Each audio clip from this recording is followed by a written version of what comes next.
If you've never heard about Anchor, it's the easiest way to make a podcast, and I'll explain really quickly. My favorite part, it's free. There's actually creation tools that allow you to record and edit your podcast right from your phone or computer if you want. It will actually distribute your podcast so it can be heard on Spotify, Apple, and many more, and you can actually make money from it without any minimum numbers of listeners, and it's everything that you need to actually make a podcast in one place. So do this, download the free Anchor app or go to anchor.fm to get started.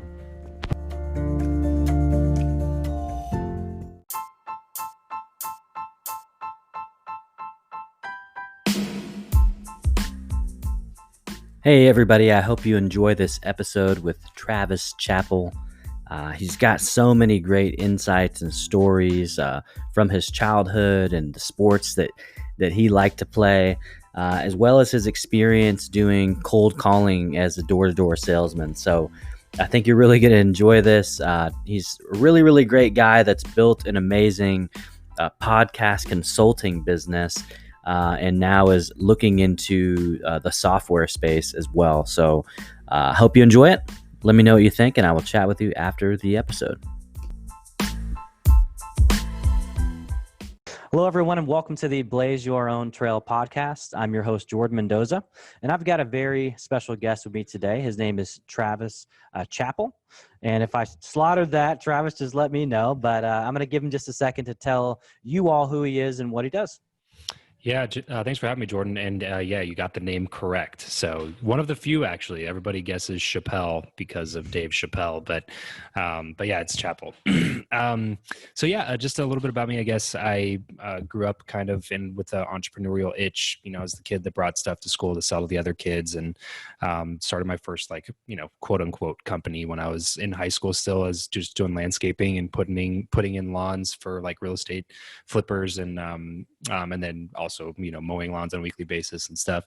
And then in college, a buddy of mine got into door-to-door sales, and so I started into door-to-door sales for about 6-7 years, really. So I did that for in college, and then it was my career path after college as well. And I eventually got to the point where I was just looking at what the future held in door-to-door, and I like the industry and I have a lot of respect for the industry, and I know a lot of people that make a really good income in that industry, but I personally just didn't see myself continuing down that path, and so I just kind of pivoted a little bit but didn't know what I was going to do. And that was the first time that I kind of dove into personal development and trying to figure out what I was meant to do, or what I was supposed to be doing with my life, or what I wanted to do with my life even. And that's when I first started listening to podcasts. So podcasting was one of the mediums of choice for me to consume content, just because I'm not like a huge reader. And I've become more of a reader since then, but back then I definitely was not one. And podcasting was just a simple platform to consume content on. And after doing that for a while, I realized this path, like this trajectory, seems like a pretty cool path to go down. It's starting a podcast and trying to learn the online business game. And I just figured, hey, everything's going online. I should probably figure it out, especially as like a millennial. You know what I mean? I should probably fit into some of those stereotypes and figure out some of this online business game if I want to be a thought leader or business leader in my generation in the future. So I just kind of dove down, started on that path, and it's been almost 3 years now since we launched the show. Oh, that's awesome. That's awesome. I definitely want to get into some of that journey, the kind of the startup phase here in a little bit. So what part of the country did you grow up in? Southern California. Okay. What part of SoCal? Yeah. So it's kind of the armpit of California. It's a town called Lancaster. So, which is sister city to Palmdale. It's the Antelope Valley is what it is. And it's basically northern LA County. So you go LA and you go north and a little bit inland. And that's where Lancaster Palmdale is. And it's basically just the high desert of Southern California. But it's one of the crappier parts of Southern California, just because basically the only reason that people live there is that it's like an hour and a half drive to LA, and everything's super cheap because it's crappy. So people, a lot of commuters will live there. A lot of people that work in LA will live in Lancaster or Palmdale because you just hop on the freeway and you're to your work there's a lot of commuters, a lot of people that work down in like San Fernando Valley and LA area that live in Lancaster and Palmdale, just because you can, the dollar goes a lot further once you get up there, but you're still in LA County. So you still have all the rules and the restrictions, and you still pay all the California taxes and all the crazy stuff. So now I'm in Vegas, and the reason that I moved out was exactly all of those things. It was basically like, okay, look, we're kind of have the worst of both worlds at this point. Like, we're living in a crappy area. Like, the people here aren't super great. Like, there's a lot of criminal activity there. A lot of people that moved into that area that couldn't afford to live in LA anymore and moved into that area. And there's a big prison in West Lancaster. So a lot of people that had family members in prison moved into the Valley from LA to be close to their, family members that are in prison and things like that. So it was just like, we're living in this really rough area, and we're not even enjoying the benefits of living in California, but we're still paying all of the things to have to live in California. So it was like, okay, well, let's just either move to San Diego or like Orange County or something like that, or in LA, and actually have it be worth paying to live here, or let's get the hell out of California. And so that's what we ended up doing, is moving out to Vegas and paying 0% state income tax, still living in the desert. So one of these days I'll get out of the desert too. But it was a positive move in the right direction for us, I think. That's awesome. And so I know you had mentioned you had that entrepreneurial spirit as a kid. So when you were a kid, were you more into athletics, or were you more into the academic side, thinking about the formative years, elementary through high school? Yeah, honestly, I was pretty big into both. I always got straight A's growing up, until probably high school. I got straight A's, and just was something that kind of came naturally to me. And but I also played a lot of sports. I played a ton of basketball. I think I honestly think that at the time, if you would have asked me, I'd have been like, oh yeah, sports, athlete all the way, right? But now as an adult, in retrospect, I think what really it was is that I was more naturally gifted, like academic wise, and sports was just something I enjoyed, really, just enjoyed a lot. But if you look at my like physiology, I don't think that I was built to be an athlete. You know what I mean? I just think I loved basketball and I played it all the time, and I worked really hard at it. And I think that's what made me better at it, because I was never like the fastest, or I could never jump the highest. Like I wasn't the natural athlete, but I really enjoyed sports, and I played a lot of them growing up, for sure. Okay, and so who was your basketball team growing up? The Lakers. I know where you grew up, so I figured it'd probably be the Lakers. So yeah, especially in that time period, man. Those were my favorite days of watching basketball. Was back in 2000, 2001 with the oh no. Yes, sir. Here we go. Now we're gonna battle, right? Yeah. So I grew up in Portland. So hated Kobe. Kobe destroyed. You remember that? I don't know if you remember that series where like we were so close to getting into the finals, Western Conference Championship, and then all of a sudden, freaking Kobe and Shaq just destroyed us. So I'm not a Lakers fan. I loved that team. Man. I loved that team. That was my team growing up. That was such a great team, man. And like when one of the best ever. Back then, I hated them. Like absolutely hated them, because I'm like Portland. That's where I grew up. That's the only professional team that we have. Right. And the Lakers, were one of those teams, but besides the 90, 91, 92 Bulls, that absolutely crushed our dreams. Everybody several else. times. Yeah. Right. Several times. Repeatedly. Yeah, exactly. Yeah. So I was definitely that growing up, but I was a bigger Shaq fan than I was a Kobe fan.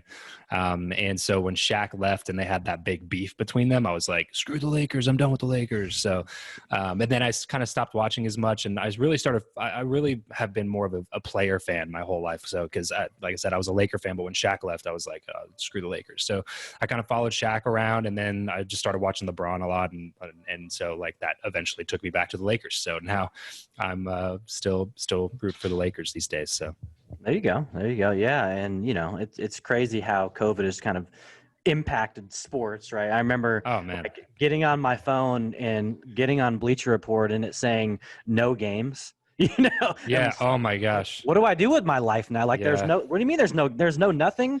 And then all of a sudden there's no it's, like release anymore, man. There's yeah, no release that's from all the right. crazy BS That's of right. business and and hustle and all that stuff. Sports was such a great release just to kind of like just binge watch some highlights before you go to bed or something like that. Like now there's nothing, man. It's not, it's pretty rough. It's pretty rough out there these days. It is rough. Like when ESPN 8 the Ocho is the highlight of ESPN, you know what I'm saying? Like When they're showing like dodgeball highlights and like that's right.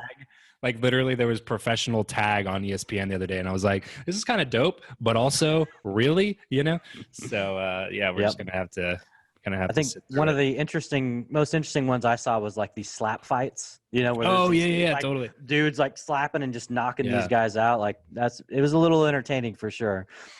So did you have any aspirations? I know you said you weren't really gifted in sports, but did you have aspirations to like at the next level, maybe continue that sports journey? Yeah, sure. I mean, what kid that plays sports doesn't, you know what I mean? Like I was very much like my parents have this little book thing that every year we would update. So it would say like favorite food, how tall are you? How much do you weigh? Like all of those things. So it kept track every single year of my elementary school growing up. And one of the sections was, what do you want to be when you grow up? And almost on every one of them in elementary school was like NBA player, NBA player, NBA player.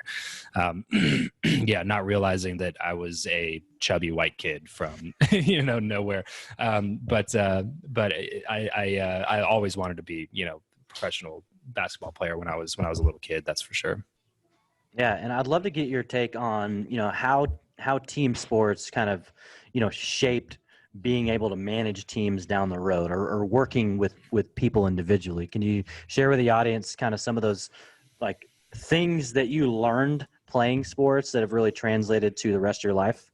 Yeah, sure. I think one of the big things is competitiveness. And it seems every person that I talk to that is successful is a competitor in multiple ways. And it's somebody that places a value on striving to be the best, not even for any sort of monetary gain. Sometimes a lot of times it's just because that pursuit in and of itself is enough to motivate them to go work. And that's a mentality that very much interests me, right? Somebody like a LeBron James who doesn't need to continue working on his basketball game. He doesn't. He's in year 17 this year. You know what I mean? He does not have to continue to work on his basketball. He's already solidified himself as one of the greatest to ever play the game, regardless of who you think that the GOAT is, right? He's definitely top 5, top 3 for sure, regardless of who you're talking to. And he has made all the money he could ever hope to make. He's one of the most famous people in the world, and yet he still continues to improve year after year after year. And that is the attitude of a competitor. And that to me is different than just somebody who wants to make a quick buck, because he could have stopped working hard 5 years ago and probably nobody would have even faulted him. Like everybody I hear talk about him is talking about how, this is year 17. How is he better in year 17 than he was in year 10? But he is, because he's constantly working on his game. Like it's not about, it's about that will, that drive to win and to push and to like continue improving.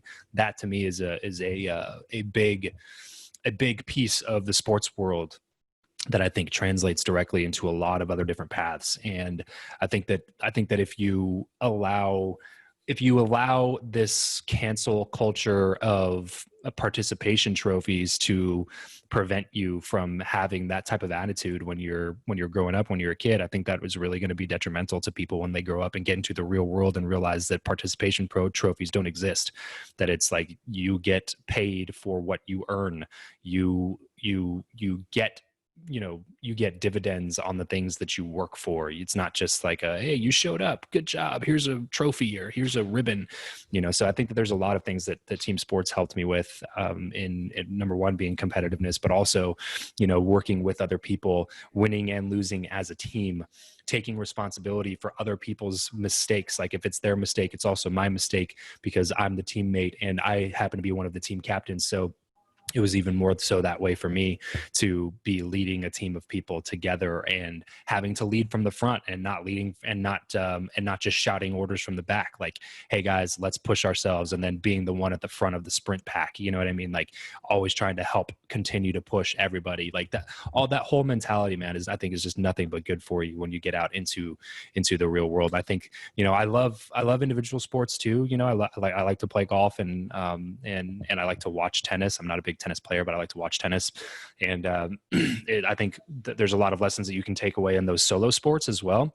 But I also think that you're missing out on a lot of things when you're only playing solo sports and not playing any team sports, because I think that there's a huge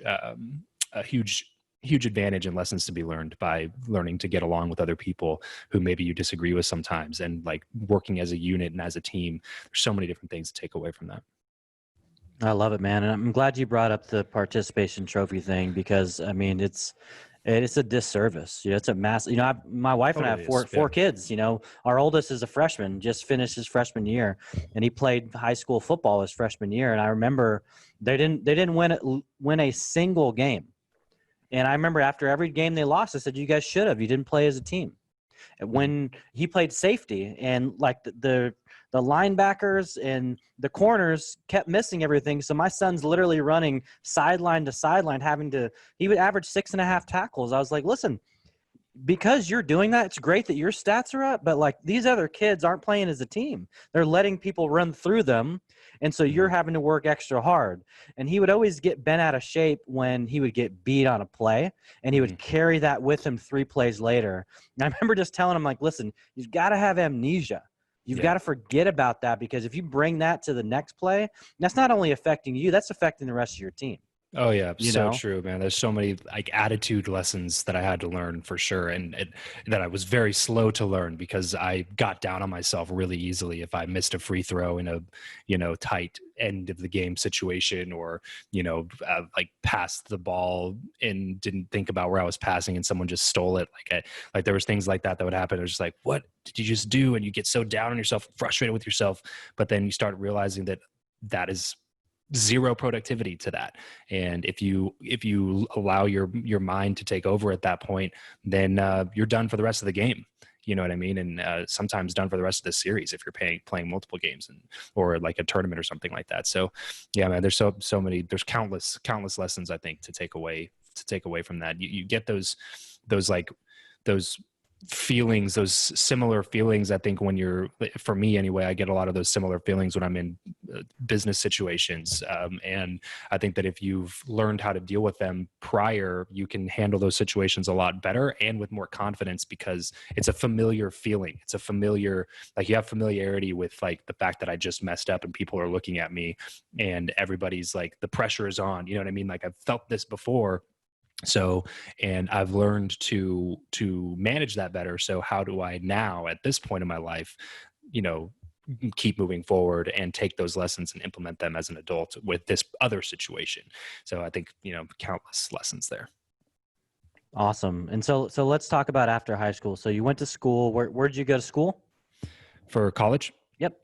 Yeah, I went to West Coast Baptist College. So I grew up on a 40-acre campus, basically, is where I grew up. I like literally graduated kindergarten on the same campus that I graduated college on, and high school and 8th grade. So literally my entire life was lived there. And so that college on the same campus that the school was on, as well as the church that I went to, was kind of like the like in high school, we didn't really have career counselors or anything like that telling us to, hey, if you want to go to such and such school for this degree, then you're probably going to have to get these grades and get this score on the SATs. Like we didn't have any of that. It was just basically, hey, you're going to go into ministry. You're not going to go to ministry. If you're going to go into ministry, here's an application to West Coast. If you are not going to go into ministry, then like do whatever you want. And it was just like, okay. So most of my class either ended up at West Coast or they ended up at the local community college. So I was one of the ones that ended up at West Coast. So the intentions were to go into the ministry at that point, and correct. And if so, was it like youth? Like, what kind of lane were you thinking that you wanted to go down? Youth ministry at first, for sure. And I figured maybe one day it would lead to being a pastor or something of a church. But at first it was youth ministry. for sure. And then I figured, yeah, just like one day it would eventually lead into some sort of pastoral role. But yeah, I ended up getting my degree there. I've double majored in Bible and church ministries. So That's awesome. And so, was it while you were going, you got that job with the door-to-door company, and yep. and so did you obviously finished school, you double majored, but when was it? When was there a time or that realization where you said, you know what, I don't know if this is the path that I want to go down? Yeah, this is why I'm so huge on taking action in the direction that you think you want to go in, because most of the time action will tell you whether or not you really want to go down that path. And and I say that just because that's what it did for me. I just got that job knocking doors in college, and it just turned me on to the idea of growth and leadership in a capacity where I was able to make good money. And like I said, that was always something that was important to me. I think just kind of deep down, like I said, I think it was kind of built into me. Like I was bringing little plastic bugs to sell to school to other kids when I was in fourth grade, you know what I mean? And mowing lawns on the weekends as a senior in high school instead of doing whatever else I could have been doing at the time. And so it was just always something that I think that was important to me. And so when I jumped into the door-to-door sales, I just kind of took off with them. And I think I had a natural inclination toward being better at it naturally than most people. And then I just really, really worked at it after I got into it and started, I wasn't making great money, but in college as a 19, 20-year-old, I was pulling in, like $1,500 a week or something like that, and 20 hours of work. And at the time that was amazing. I didn't really have any bills. I didn't ever make any type of money like that before. And to be knocking on six figures in my first year of door to door was just like, oh, wow, this seems kind of cool. And when I really realized it was my junior year of college, I was interning at a church every weekend. So every weekend, a buddy of mine and I, we would drive down to Newport Beach from Lancaster, and we would intern at a church every weekend for my entire junior year. And what I started to realize was happening was my second semester of my junior year is when I started door to door, and I started realizing that I on the weekends was doing the thing that I was supposed to be doing for the rest of my life, but I was looking forward to getting back to school on Monday so that I could do the thing that I was supposed to be done doing within the next 6 months after I graduated. And so I started to have like a disconnect in my head, and started to have the conversation in my head of like, okay, am I missing something here? And initially I just wrote it off because, they prepare you for those things when you're growing up in a culture like that. And so I initially just told myself, oh, it's Satan, it's the devil. He's tempting you because, he doesn't want you to reach your potential for God or whatever. So you just have to get closer to God, and he'll make you enjoy this ministry thing. And I just never did. I still, like, every single weekend was like, man, why am I here? I wish I was just back home. I wish I was running my team. I wish I was doing this. And so that was the first time that I really started thinking about the fact that this might not be the path that I'm supposed to be going down, which was a crazy feeling when you're age 21 and you're about to graduate college. And I was engaged. No, I got engaged that summer. So the summer after my junior year, I got engaged, but in a serious relationship at the time. And I was just like, man, I don't think I'm going down the right path, man. I don't think that I'm supposed to be doing this anymore. And I had committed, like, quote unquote, committed to ministry when I was 12 years old. So literally since I was, a teenager and a pre-adult, you know what I mean? I was thinking that was the path that I was going to be going down. So to actually get into that path and then be like, I don't like this at all, was a really scary feeling. You know what I mean? I was just like, what am I supposed to do then? I have no idea what I'm supposed to do. Yeah, I think that's key though. I mean, that aha moment, that self-awareness, right?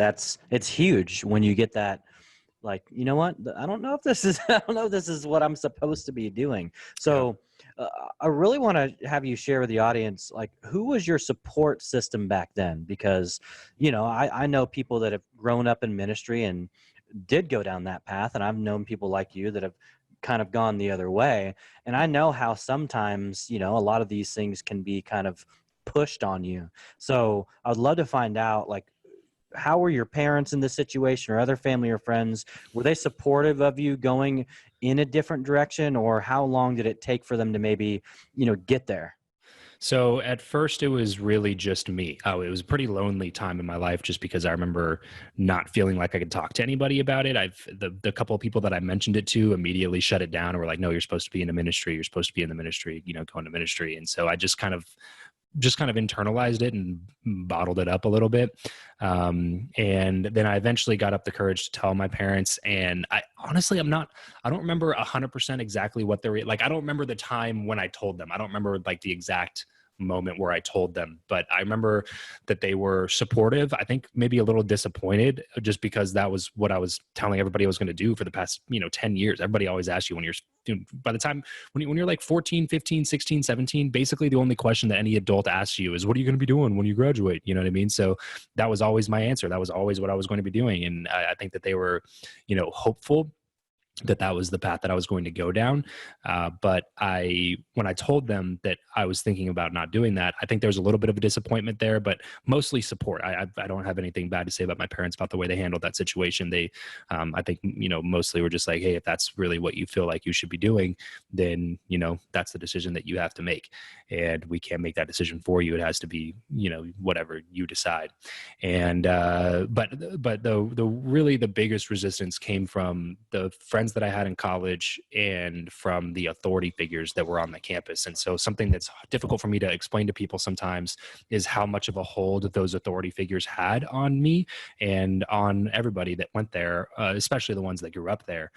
Because, the college was like 1,000 members when I was going to the college, and probably, 50 of us were kids that had grown up on the campus as well. The rest of them were out of state, out of country, just sending kids, that this is their first time being at this campus was when they were fully grown adults. So the relationship that I had with all the staff and faculty at that campus was a little bit different because they had watched me, a lot of them, most of them, I was there longer than they were there. And so they had kind of watched me grow up. And so they had a big hold. I respected them a lot, and I respected their opinion a lot. And I wanted them all to be proud of me and to, say good things about me. And so that was a really big hold that I feel like a lot of them had on my life. And I think that they really knew that and understood that as well. And so that was really the biggest resistance for me, is anytime I would bring it up with somebody like that, it was like an immediate, like, no. Like, you're supposed to be doing this other thing. Remember, that's what you agreed to when you were 12. So, so this is the path that you got to keep going down.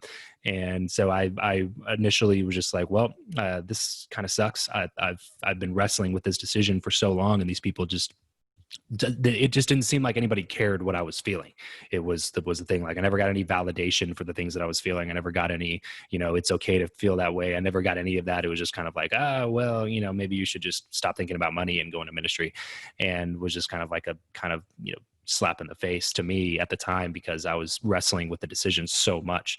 And so during that time, it wasn't super easy to break away from that. But what ended up happening is I went to Fresno. I moved up to Fresno. I found one guy, a pastor up in Fresno, who happened to be my junior high youth pastor in Lancaster. So he had moved away from Lancaster, taken over his dad's church in Fresno, and kind of offered me the ability to go up there and do whatever I wanted in whatever capacity with their church. So he was like, look, man, we would love to have you and your wife come up to Fresno and be a part of our church in whatever capacity. He was like, we have a full-time job available, we have a part-time job available, or you can just come work wherever you want, just be a layman in the church. We just think that you guys would be an awesome fit for our culture, and we'd love to have you.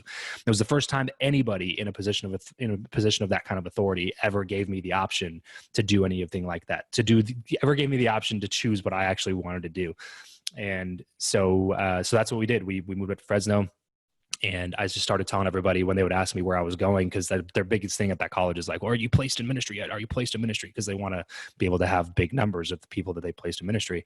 And so whenever anybody would ask me, I would just say, oh yeah, part-time up in Fresno. I'm working at a church up in Fresno. I'm working at a church up in Fresno.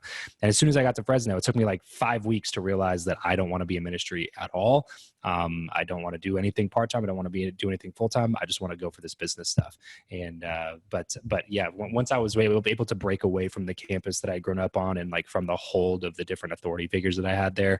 It became a lot easier for me to actually get to know me a little bit, and I think that's one thing that young adults don't do enough. They never take the time to get to know themselves, because they just jump into whatever everybody else wants for them, because that's what you're taught growing up, and you never take the time to actually figure out who you are. And you can't do it when you're a teenager because you don't know who you are. You're not even a formed person yet. Like your frontal lobe isn't even finished, forming in your brain. So you can't start asking yourself, who am I, when you're 15, because you don't know who you are yet.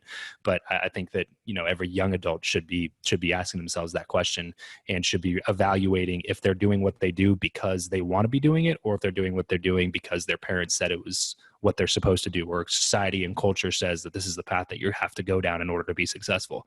And I think there's a lot of kids that are feel trapped doing what they shouldn't be doing just because of those things. And this, honestly, I think it's a travesty. I think that, we've created this culture where we've all decided what success means, and you're not allowed to hold a different opinion. And if you hold a different opinion, you're wrong and you're not successful. You know what I mean? It's just like this totally weird, crazy cultural thing that we have, that we have now. But yeah, so to answer your question, it took me a long time to move over to where I felt like I could actually make a decision that would go against what everybody else wanted for me. Oh, listen, and that makes complete sense. I mean, you're literally from diapers to college, you're around these people, right? Like they know all you the time, better than too. anybody. Yeah, Like I mean, Monday through Friday school, Saturday soul winning, and Sunday church. And we had Sunday morning church and Sunday night church, and we had Wednesday night church. And then like 5 times a year, we'd have conferences where it would be like Sunday morning, Sunday night, Monday night, Tuesday night, and Wednesday night church. And in school, we had chapel twice a week and Bible class every day. So it was very much a big mixture of like my school authority, my church authority, like pastor, youth pastor, school authority, teachers, principal, like everybody all knew each other, and everybody was trying to push you down the same path. It was just it was a very unique experience of being raised that way. And I never realized, obviously when you're a kid, you don't realize what's odd. You know what I mean? Like you just think whatever you are is normal, because that's the only version of life that you know. But now as an adult looking back, I'm like, man, this is pretty weird stuff that I was raised in. But it's all good. Awesome. Well, so I want you to give the audience some context, because, I don't know how many of your listeners are former door-to-door salesmen like we are, right? But a lot of people don't get like how hard it actually is at the beginning, right? And then how easy it gets over time. So I would love for you to share, what was that? How was it for the first 10 doors you knocked on versus the last 10? Yeah. So just zero confidence to a lot of confidence is really the only way to say that. When I first started, it was just kind of like, I didn't really have the fear of talking to somebody at a door. And honestly, a lot of that is because of the way I grew up. I was, we did Saturday soul winning, which is basically door-to-door sales. We would just go knock on doors and try to get people to come to church. So I didn't really have a fear of like knocking on doors and talking to strangers. But I did have the anxiety of, man, I hope I'm good at this. You know what I mean? I had that little bit of fear there. So, and usually a lack of confidence is just a lack of knowledge or experience, because you don't know what you're doing. You've never done it before. You don't have the knowledge to take yourself from not knowing to knowing. And so you're just kind of playing the guessing game, and there's a lot of just no confidence there. So what I tell people now is like, I don't know how many doors it would take me to get a sale back then, but probably a good amount, 50 to 75, maybe even 100 doors to get one sale.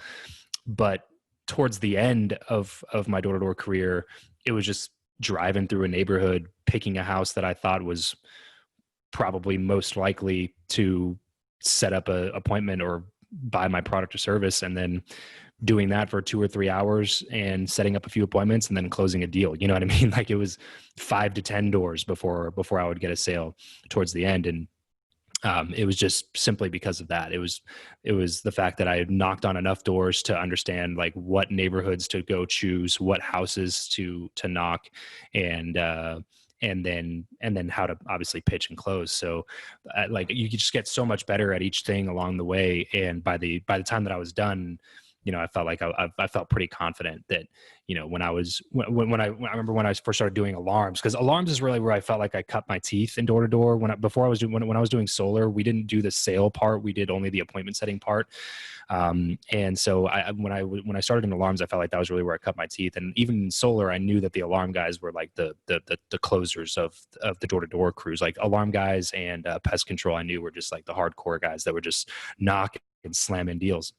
So when I started in alarms, I had this similar skepticism to my ability to make it happen as when I started in solar. And turns out I could, and it was just a matter of learning something new and becoming confident in that new thing, just like it was with solar. And so I just kind of started knocking on doors with alarms. And I remember just having zero confidence at first. And remember thinking when the owner of the company was putting me in a car to go knock for the day, he was like, "You guys will sell a deal today for sure." He's like, "There's for sure going to be a deal sold." And I was like, "How do you have that confidence?" In my mind at the time, I was super skeptical of it, and I was like, "I don't know if that's possible. Like you can't always come away with a deal, right?" And by the time that I was done there, I felt a very similar confidence. Whenever I was training a new guy for my team, like somebody that I recruited and trained personally and like brought out on the doors with me, it was like, we're going to get a deal today for sure. Like one of us will get a deal. This other guy in the car, he's going to get a deal. I'm going to write a deal. You're going to write a deal. And I just felt super confident about that because I had been through and I experienced it. Like I experienced driving around in a neighborhood, and it would be like the end of the day, and it was maybe like a bad day knocking, and none of us sold a deal. And then, the owner of the company, one of my first mentors, really, he would have us all jump back in the car. And then if none of us had deals, he'd be like, "All right, let's do some cherry picking." And for like the last hour when we were on doors, we would just drive around a neighborhood, find a house that seemed like it was probably a good deal, and then somebody would get out and go knock it. And that would usually almost always work. Like it was crazy that he was able to figure it out. And at first I was like, "That's crazy. How do you pick the house? How do you know which ones, And then by the time I got to the end of my time there, I was doing the same exact stuff. And it's just as simple as staying consistent when it doesn't feel like you're getting results. And that consistency over a long time helps to build up your confidence. If you can't remain consistent before you get confident, then you're never going to be confident, because confidence only comes from being consistent and learning more and doing it again and again and getting used to that feeling of like being uncomfortable, right? And that's what the consistency does. The consistency will help breed that confidence in you, whatever the task is, but especially in door to door. Absolutely, man. I love what you said about your mentor, because essentially what he was doing is he was showing you what success looked like, right? Because success leaves clues, right? Exactly. Because you could have easily just been like, "All right, we're done for the day. Let's bail." But he's like, "No, let's go, and we're gonna get this done." Yeah. And you're right. like, "Okay, let's go get it." You don't know any better, And so because you just he had known, follow in the right? lead. Like, because That's right. he'd done it so many times that he was like, "No, this is how it works. Like that, we're not like hoping that we get a deal now. Like we've done this so many times. Like it's just a matter of, hey, there's a door. Like go get that deal real quick." You know what I mean? And it was just like, it was so cool to get out of the car and be like, "All right, man, whatever you say," and then go knock on the door, and then 30 minutes later walk out with a signed contract and be like, "I don't know how you did it, but you know what I mean? Like, I know that I'm the one that closed the deal or whatever, but like, I don't know how you picked this house, random. It seemed random at the time, but obviously after I got to know what was up, I was able to start doing the same thing." And that's why I say I started closing deals within 5 or 10 doors, just because we would go through and be like, "All right, that's a deal. That's a deal. That's a deal." You know what I mean? So it was just a cool way to like learn how to start making money, to cut my teeth in sales. And at the end of that year is when I realized I didn't want to be doing it for the rest of my life, because I just realized that there was only so much leverage that you can get as a door-to-door salesperson unless you're willing to build a giant door-to-door organization, which wasn't really something that I was really wanting to do. And so that's when I kind of pivoted and moved in a different direction. Okay, so let's talk about that pivot a little bit. I know you had mentioned earlier that you had started consuming podcasts, right? You were diving into the personal development side, right? Investing into you. So can you remember, maybe the first couple shows you listened to that really got the wheels turning and really shifted your perspective and into thinking, one, like, hey, maybe I could start my own show, but two, maybe I could actually make it even bigger than just a show? Yeah, sure. So the first couple of shows that I listened to were Entrepreneurs on Fire with John Lee Dumas, Bigger Pockets with Brandon Turner, Tim Ferriss show, and I think I started listening to Lewis Howes back then as well, School of Greatness, and then Jordan Harbinger, and at the time was Art of Charm. Now it's a Jordan Harbinger show, and those were kind of some of the first shows that I started listening to. And basically what happened, John Lee Dumas had a podcast course, a free podcast course, which he still does. You can go take it. Anybody can go take it. It's so it was totally free, and it just kind of walks you through start to finish how to go from not having a podcast to having a podcast. And after I went through that course was basically when I was like, I think I could do this. I think, I wasn't creating along with the course. I didn't actually finish the podcast when the course was finished or whatever, but I at least looked behind, like pulled back the curtain and looked behind the scenes and was like, I think this would be cool. I think this would be something that would be fun for me. Awesome. And so once you launched the show, like what was your strategy, right? Because I think a lot goes into, as a podcast, so there's a lot goes into it, especially when you're a solo person and you're doing the content, the editing, the marketing, the social, all those aspects. So did you have a strategy in mind when you launched? Like, did you start telling people about the show before you even published that first episode? How did that whole process look for you? Yeah. So when I started, I had one thing that I wrote up on my whiteboard in my office, which was our spare bedroom. And that one thing was a quote from Steve Martin, and it said, "Be so good, they can't ignore you." And that quote just made a lot of sense to me. It makes it super simple.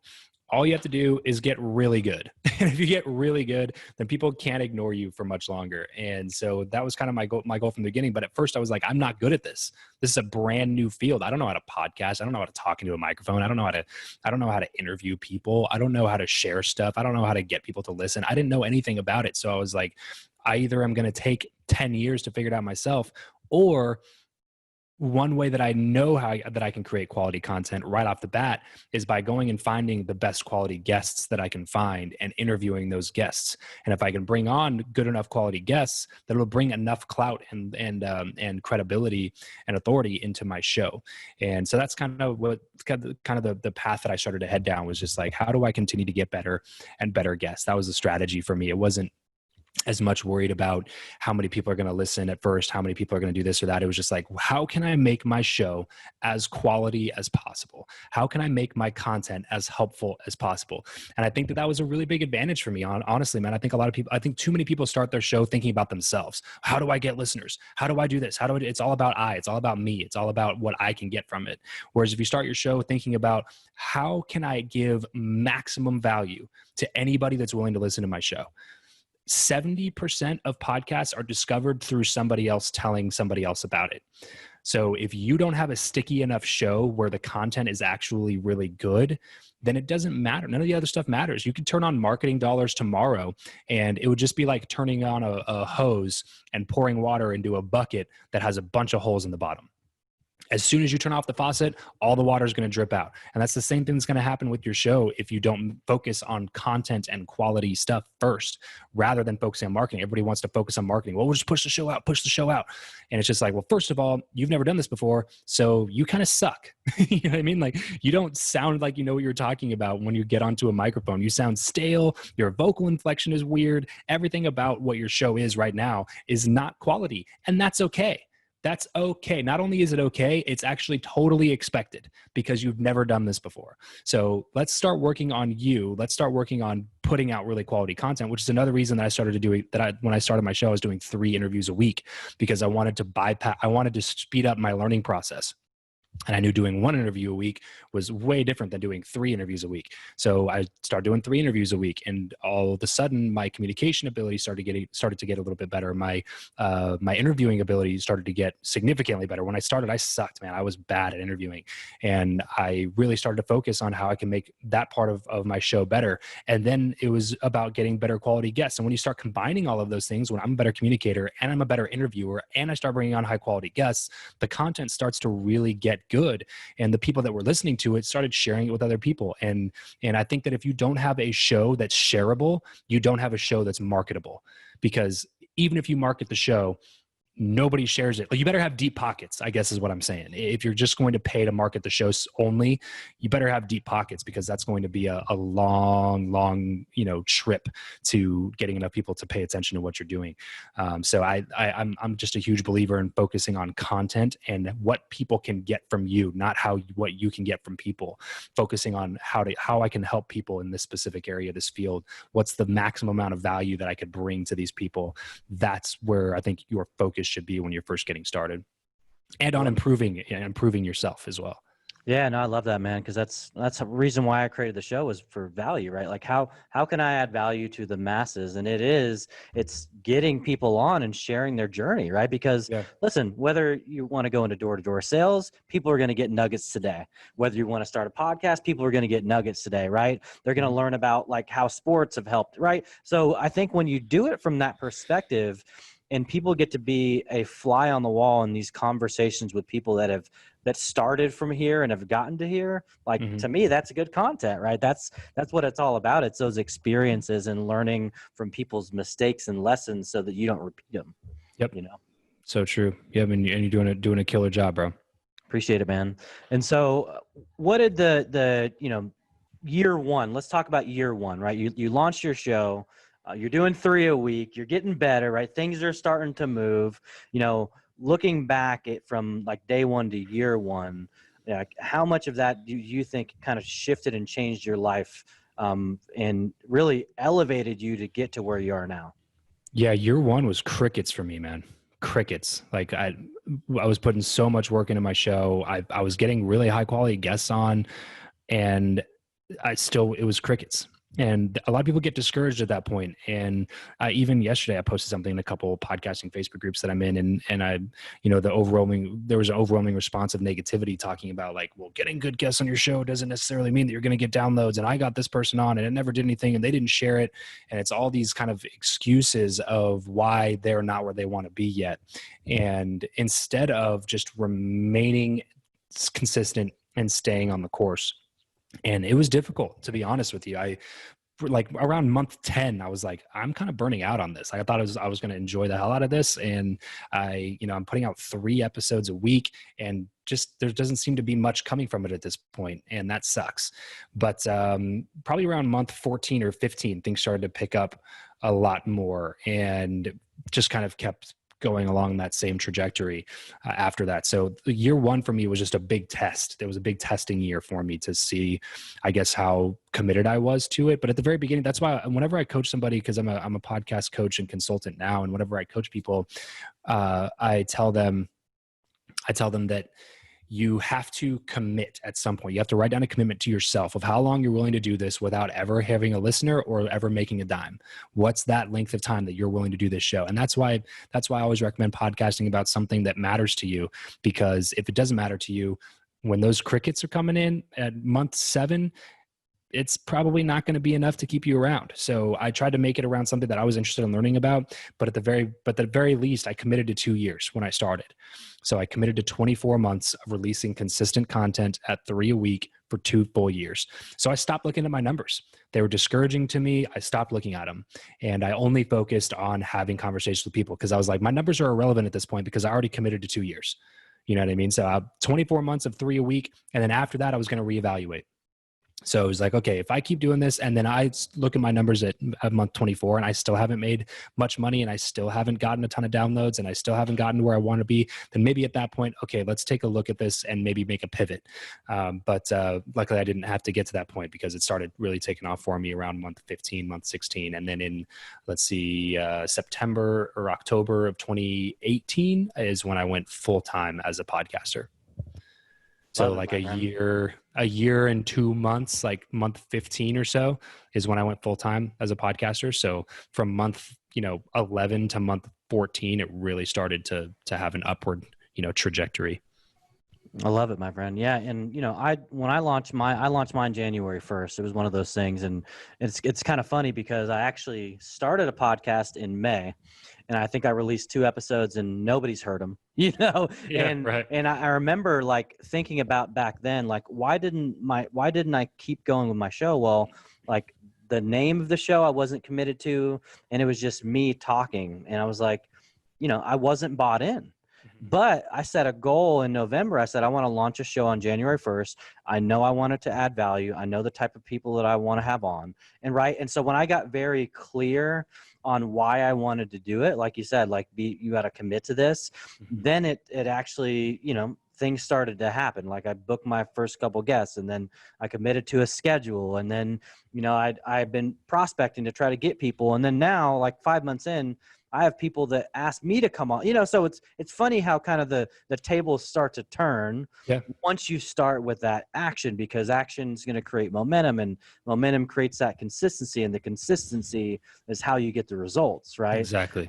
So it's so cool to really just see the ebbs and flows of the journey. But I think you said something really great, like be committed, set a date, set a time that you're willing to have 0 results, because that I think is huge. But you're right about the vanity metrics, because I mean, let's face it, we're all human. We get caught up in, I remember I posted my first LinkedIn video 13 months ago. I had like 3 views and they were all me. And I remember I'm like, I'm not going to create, like, no one's watching this. Why am I going to start talking? And then all of a sudden, 13 months later, I went from 7,000 to 50,000 followers on the platform. Wow. And it's like, holy crap. Like, how did that happen? But it goes back to your first point. It's about action. Like, if you actually want to get things done, you've got to put in the reps, right? Like, if you're not actually working, you're not going to get the results that you want. Yeah, and a lot of people let other people's opinions stop them, which is a real shame, because they know that they've been judging other people for doing the same thing. You know what I mean? And I know that there's a lot of people doing the same thing when I started doing stuff like this, because at the beginning you don't have anybody, you don't have any followers, you don't have any listeners, you don't have any people. Like, my first few Facebook posts that were not about anything religious or spiritual and were about business, they would get next to no likes and 0 comments, and I knew that there were a bunch of people that wouldn't like them just because it was business and not a Bible verse or something. And literally had a couple people tell me that that's why they don't like my stuff. And it was just interesting to start there, because I know now, looking back, that that's exactly the thought process that they have going into it. But like, you have to start somewhere.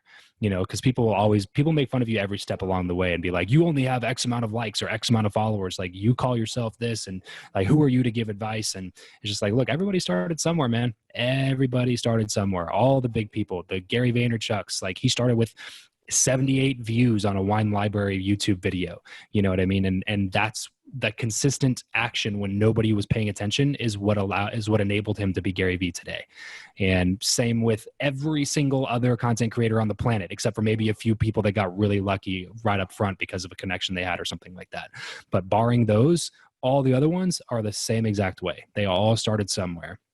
And if you're not willing to put yourself out there to have the times where you only get 3 likes on something, or 3 views on something, or 3 listens on something, if you're not willing to do that, then you're never going to have the big audience. You can't skip that step. People want to skip that step all the time. Like, skip that step and go straight. Even people that have a bunch of money, a lot of times can't even pay to get the type of exposure that they want. A lot of business people will try to jump into the quote unquote influencer space or the content creation space after they have an exit or after they make a good amount of money, and they just start dumping money into trying to build their brand. And not even that works a lot of the times, because they aren't a good content creator yet, because they haven't put in the reps to do. Like, you can't skip that process. You have to be doing that process. You know what I mean? And the problem is, if you're going through that process of I suck, and everybody's paying attention to you because you already have fame or notoriety in a different thing, then it's probably going to be more difficult for you to make it through to the other side, because people have this expectation of you, like, man, you've sold your company for $5 million, but your podcast sucks. You know what I mean? Like, people are going to have that type of an expectation on you. So I just don't think that you can skip that process of putting in the reps and trying to get better at your craft and getting better at what you do. And if it's something that you really want to accomplish in your life, then I think that the work is 100% worth it. Absolutely agree with that. And so where are you at now? Are you at year 4, year 5? Where are we at?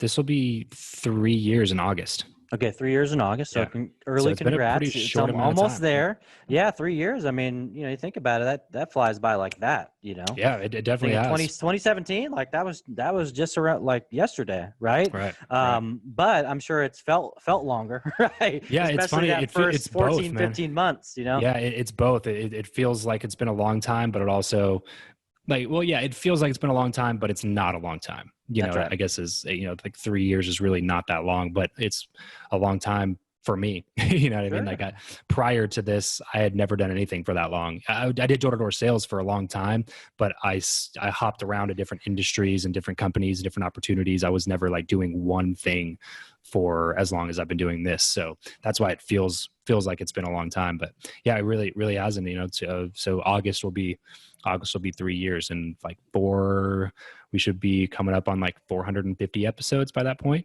Amazing. Just Build Your Network, and that's my first show. My second show is World Class, and we're at like 23 episodes or 20 episodes or something on that one. So like 450 plus episodes in 3 years, and just a lot of work and a lot of fun. Perfect. Well, I definitely want to give the audience some insights into what you're doing now, the consulting and all of that. But one more question. So, at what point? Because I think I've released 30 episodes. I think in the last 5 months I've have 50 recorded or so. So, what point was it when you felt super confident? Right when when you got it and you were like, you know what? I think I don't need to prep as much for this interview because I feel like I've got the flow down. When was that point to where you got there? Yeah, I would say probably pretty close to where you are, like 50 to 60 episodes in, 50, 60 interviews in, so if you're doing interviews and solo shows, it'd be the interviews portion of that. But yeah, probably 50 to 60 interviews in is when I started feeling a little bit more confident in that. But it wasn't until like a couple hundred episodes in where I felt like it was something that was a real skill set that I had worked to really craft. So now at this point, it's like question asking is something that I can add to my skill sets on my resume. You know what I mean? And it, because it helps in so many other ways, not just in an interview, but networking situations when you're getting to know new people, just the ability to be genuinely interested in somebody else and ask them insightful questions about themselves, I think is a really, really underrated skill set to have. And I'm grateful to podcasting for turning me on to that skill set and for helping me get better at it, because I sucked before. We all suck at the beginning, my friend. You just got to suck it up and keep pushing. Own it. Through. Own the suck. That's exactly bro. it. Yeah. Own the suck. All right. So let's give the audience a little bit about what you're doing today. Of course, you've got 2 shows. You're also doing podcast coaching, podcast consulting. So can you give the audience some context into what that looks like, and then we definitely want to make sure people know where to find you, how to find you as well. Sure. So Build Your Network is my long-standing show. It's all about networking, relationships, communication. And then my new show is called World Class, where I reverse engineer the habits and mindset and actions of people who are world-class performers in any field. So it's more in the education category than it is the business category. There's some business people for sure. Actually, at this point, mostly business people, but not all business people. And the only reason that it's mostly business people is because COVID's prevented me from being able to get more interviews on the books, because that one's supposed to be all in person. It's a YouTube show first. So, but yeah, so those are the 2 shows. And then everything else you can find out about me over at travischappell.com. So that's CHAPPELL, travischappell.com. And if you want to work with me on a coaching basis, there's an application at travischappell.com/coaching. And then we do done for you services, done for you podcast production. We do monthly podcast production. We do coaching, consulting. I have a $99 podcast launch course, so basically anything that you need in the podcasting space, go to travischappell.com. If you don't see what you're looking for, just shoot me an email, Travis@travischappell.com, and we'll chat about it. Perfect, man. And so just one last question, what are your next kind of long-term goals? Where do you see, Travis Chappell going next in the space? Continuing to create content, and then I'm also building out a software at the moment. So those are my 2 big focuses: is content and my software company. Awesome, man. Well, hey, I appreciate it. I know this is going to add a lot of value to my audience, and I'll make sure that all your info is down in the show notes. And I appreciate you sharing how you've blazed your own trail, my friend. And you definitely have blazed your own trail. Appreciate it, man. Thanks so much for having me.